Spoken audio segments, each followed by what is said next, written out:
ನಮಸ್ಕಾರ ಸ್ನೇಹಿತರೆ. You I film ನೋಡಿದೆ. ಆ ಯು ಐ ಫಿಲಮ್ ಟೈಟಲ್ ಏನಂತ ಗೊತ್ತಾಗಿಲ್ಲ. ಫೋಕಸ್ ಅಂತಾರೆ, ಕಲ್ಕಿ, ಸತ್ಯ, ಜೋಕರ್, ಆ ಪೊಲಿಟಿಷಿಯನ್ ವಾಮನ ರಾವ್ ಅಂತೆ, ಜಾತಿ ಅಂತೆ, ಈಗಿನ ಪಾಲಿಟಿಕ್ಸ್ ಬಗ್ಗೆ ಅಂತೆ, ಕತೆ ಒಳಗಡೆ ಕತೆ ಅಂತೆ. ಟೋಟಲಿ ಮೈಂಡ್ ಬ್ಲಾಕ್, ಹುಳ ಬಿಟ್ಕೊಂಡು ಏನು ಕತೆನೇ ನಂಗೆ ಅರ್ಥನೇ ಆಗಿಲ್ಲ. ಪಾತ್ರಗಳು ಏನಕ್ಕೆ ಬಂತು, ಏನು ಪ್ರೆಸೆಂಟ್ ಸಿಚುವೇಶನ್ ಬಗ್ಗೆ ಅಂತಾರೆ ಕೆಲವರು. ಯಾವುದೂ ಒಂದಕ್ಕೊಂದು ಇದೇ ಇಲ್ಲ. ಸೊ ಈ ಫಿಲಮ್ಗೆ ನಾನು rating out of 5 I will give 3 ಅಷ್ಟೇ. ನಾನು ಏನೋ ಎಕ್ಸ್ಪೆಕ್ಟ್ ಇಟ್ಕೊಂಡು ಹೋಗಿದ್ದೆ, ಬಟ್ ಅಲ್ಲಿ ಆಗಿದ್ದೆ ನನಗೆ ಅಲ್ಲಿ ಸ್ಯಾಟಿಸ್ಫ್ಯಾಕ್ಷನ್ ಆಗಿಲ್ಲ. ಬುದ್ಧಿವಂತರಿಗೆ ಅಂತಾರೆ, ದಡ್ರಿಗೆ ಅಂತಾರೆ. ನಾವು ದಡ್ರು ಬುದ್ಧಿವಂತರು, ನಮ್ಮ ಮೇಲೆ ನಮಗೆ ಕ್ವಶನ್ ಆಗುತ್ತೆ. ಸೊ ಇಲ್ಲಿ ಏನು ಅಂತಲೇ ಅರ್ಥ ಆಗ್ತಾಯಿಲ್ಲ. Totally mind block. ಅದು ಫಿಲಮ್ ಮೇಲೆ ಸಾಧ್ಯ. ಇಂಥ ಒಂದು ಫಿಲಮ್ ಮಾಡಬೇಕಂದ್ರೆ ಅವರೇ ಸಾಧ್ಯ. ಬಟ್ ಇದು ನನಗೇನೂ ಅರ್ಥ ಆಗಿಲ್ಲ. ಇನ್ನು 10 ಸತಿ ನೋಡಿದ್ರು ನನಗೆ ಅರ್ಥನೇ ಆಗಲ್ಲ. ಯು ಐ ಬಗ್ಗೆ ನಾನು ಹೇಳ್ತೀನಿ. ಯು ಅಂದರೆ ನೀನು, ಐ ಅಂದರೆ ನೀನು ಹಾಕುವ ಮತ.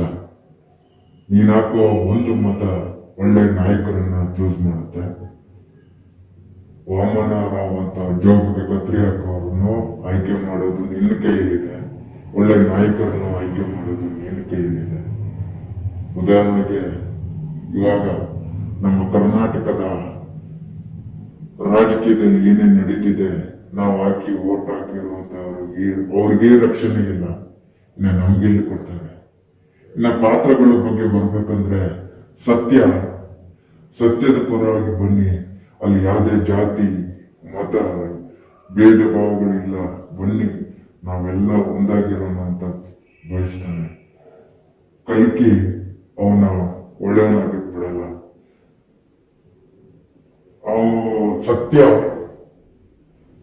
ಸತ್ಯದ ದಾರಿಯಲ್ಲಿ ನಡೆಯುವವರಿಗೆ ಕಲ್ಕಿ ಅಂತ ಅವರು ಅಡ್ಡ ಹಾಕ್ತಾರೆ. ಅವರು ದೇವರು, ಮತ, ಜಾತಿಯಿಂದ ಜನಗಳನ್ನ ಇದು ಮಾಡ್ತಾರೆ. ಅದರಲ್ಲೊಂದು ಸೀನ್ ಇದೆ, ನೀನು ದೇವ್ರನ್ನ ತುಳಿಬೇಕು, ನಾನು ಅವಾಗ ನಿನ್ನ ಇದಕ್ಕೆ ನಾನು ಬರ್ತೀನಿ. ದೇವ್ರಿಲ್ಲ ಅಂತ ಹೇಳ್ತೀರಲ್ಲ, ದೇವ್ರನ್ನ ನೀವು ತುಳಿರಿ ಅಂತ ಹೇಳ್ತಾರೆ. ಅದಕ್ಕೆ ಸತ್ಯ ಹೇಳ್ತಾನೆ, ನನ್ನ ಸೃಷ್ಟಿ ಮಾಡಿದಂತ ದೇವ್ರನ್ನ ತುಳಿಯೋದಿಲ್ಲ, ಮನುಷ್ಯರು ಸೃಷ್ಟಿ ಮಾಡಿರೋ ದೇವ್ರನ್ನ ತುಳಿತೀವಿ ಅಂತ. ಅಲ್ಲಿಗೆ ಜನ ಅವ್ರಿಗೆ ಕೊಡೋದಿಲ್ಲ. ಅಲ್ಲಿ ಸತ್ಯ ಸಾವಾಗುತ್ತೆ. ಇನ್ನು ಜೋಕರ್, ಇದು ಒಂದು ಆಟ ಅಂದಬಾರದು. ಜೋಕರ್ಗೆ ಏನು ಕೆಲಸ ಇಲ್ಲ. ಜೋಕರ್ ಬಂದು ಮೀಡಿಯಾಗೆ ಹೋಲಿಸಿದರೆ ಅದು ಮೀಡಿಯಾ ಅಲ್ಲ. ಜನರು ಎಲ್ಲಿ ತನಕ ಅಡ್ಜಸ್ಟ್, ಅವ್ರ ಕಡೆ ಹೋದ್ರೆ ಈ ಕಡೆ ಅಡ್ಜಸ್ಟ್ ಮಾಡುವಂತ ಆಟಗಳಲ್ಲಿ ಜೋಕರ್ಗೆ ಬೆಲೆ ಇಲ್ಲ.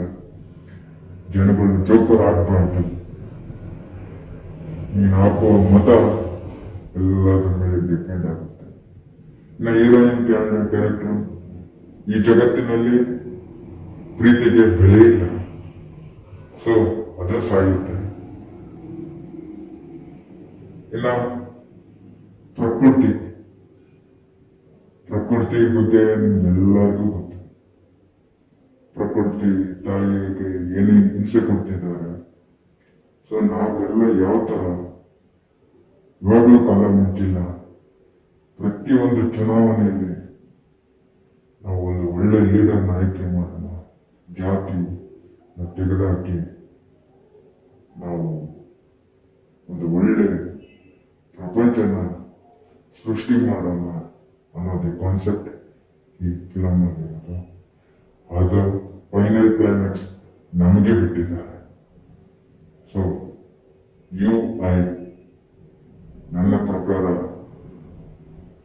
ಇದು ವಿಚಾರವಂತರಿಗೆ